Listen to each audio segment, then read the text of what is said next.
The trip there was long. I'll say that. I was 16 years old. But it was, in a lot of ways, no more different than any other mission that I'd been on. Having already been a part of the civil rights movement since I was 14 years old, I had been arrested already. So I considered myself something of a veteran of the civil rights movement by the time I was 16.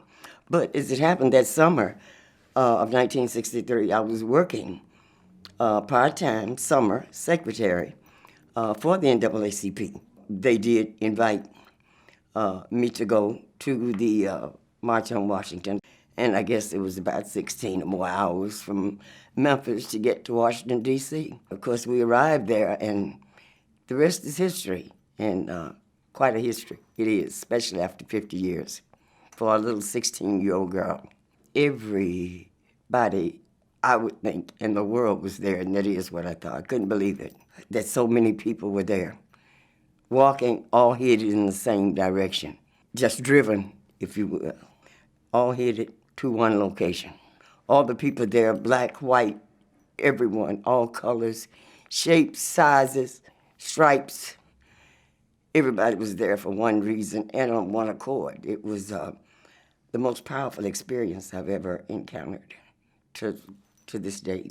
It's the heat, summer in Washington, D.C., and so many people there gathered in one place, and people were falling out all over, just fainting.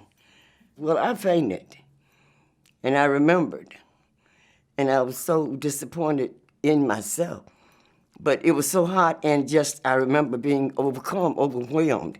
But I remember hearing everything. But I just remember knowing when I was fainting. I was conscious really the whole time, but the heat just was overwhelming. Or the spirit of it all, not sure which. Probably a combination of both. And what was so interesting, and that's the reason I guess I kept it so private for so long, it was so personal to me. They, the people around picked me up and lifted me up over their heads like this, hand to hand, all the way on the top of the crowd, up to the front. And I know I had passed out as they were lifting me up. And I remember coming to as they held me up before they started shifting me forward. I remember waking up and looking up at the sky as I was up there. And I just remember hands passing me overhead all the way up to the front. They laid me in front of the Lincoln Memorial, where there were other people already passed out. Excuse me. And they just stretched me out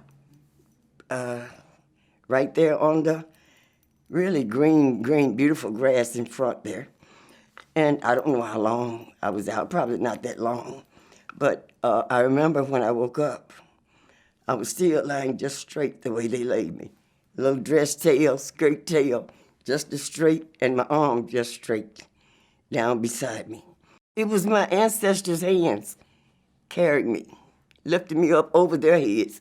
They didn't drag me from under my arms and drag me up under a tree and lay me down. They lifted you up overhead, and the people ahead, they just carried. So that's like my ancestors carried me ahead. It was quite a feeling.